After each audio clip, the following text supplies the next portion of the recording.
ನಾವು ಹೈವೇಲಿ ಬರ್ತಾ ಇರಬೇಕಾದ್ರೆ ಈ ವ್ಯಕ್ತಿ ಬರ್ತಾನೆ ಸೆಂಟ್ರ್ ರೋಡಲ್ಲಿ ಹೋಗ್ತಾ ಇರ್ತಾನೆ. ನಾವು ಇವನಿಗೆ ಆನ್ ಮಾಡ್ತೀವಿ. ಆನ್ ಮಾಡಿದಾಗ ಇವನು ಇಮಿಡಿಯೇಟು ಲೆಫ್ಟಿಗೆ ಹೋಗ್ಬೇಕಾಗಿರೋನು ಇಮಿಡಿಯೇಟಾಗಿ ರೈಟಿಗೆ ಎಳೆದ್ಬಿಡ್ತಾನೆ. ಆ ಟೈಮಲ್ಲಿ ನನ್ನ ಗೋಪ್ರೋ ಸ್ವಿಚ್ ಆಫ್ ಆಗಿರುತ್ತೆ. ಬ್ಯಾಟ್ರಿ ಚೇಂಜ್ ಮಾಡ್ಕೊಳ್ಳೋಕ್ಕೆ ಅಂತ ಸೈಡ್ಗೆ ಹಾಕಿದಾಗ ಇವನು ಆವಾಗ ಊರವ್ರನ್ನೆಲ್ಲ ಕರ್ಕೊಂಬಂದು ಸೇರಿಸಿ ಗಲಾಟೆ ಮಾಡ್ಸೋಕ್ಕೆ ಟ್ರೈ ಮಾಡ್ತಾನೆ. ಬಟ್ ಅದ್ಯಾವುದು ನಡೆಯಲ್ಲ. ಅಲ್ಲ ಚಿನ್ನ, ನೀನು ಆರ ನೋಡಿದಾಗ ರೈಟ್ಗೆ ಹೋಗ್ಬೇಕಾ ಲೆಫ್ಟ್ಗೆ ಹೋಗ್ಬೇಕಾ?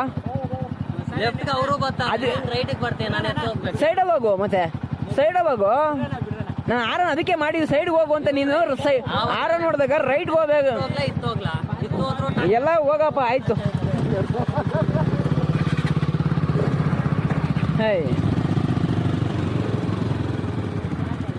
ಅಲ್ಲ ಅಣ್ಣ, ಹೆಲ್ಮೆಟ್ ಹಾಕ್ಬೇಕಣ್ಣ. ಆರ ನೋಡಿದ್ರೆ ಲೆಫ್ಟ್ಗೆ ಹೋಗ್ಬೇಕಾ ರೈಟ್ಗೆ ಹೋಗ್ಬೇಕಣ್ಣ? ಈ ಮೂಲೆಯಿಂದ ಆ ಮೂಲೆ ಹಿಂಗೆ ಆರ ನೋಡಿದ್ದೆ ಲೆಫ್ಟ್ಗೆ ಹೋಗ್ಬೇಕು.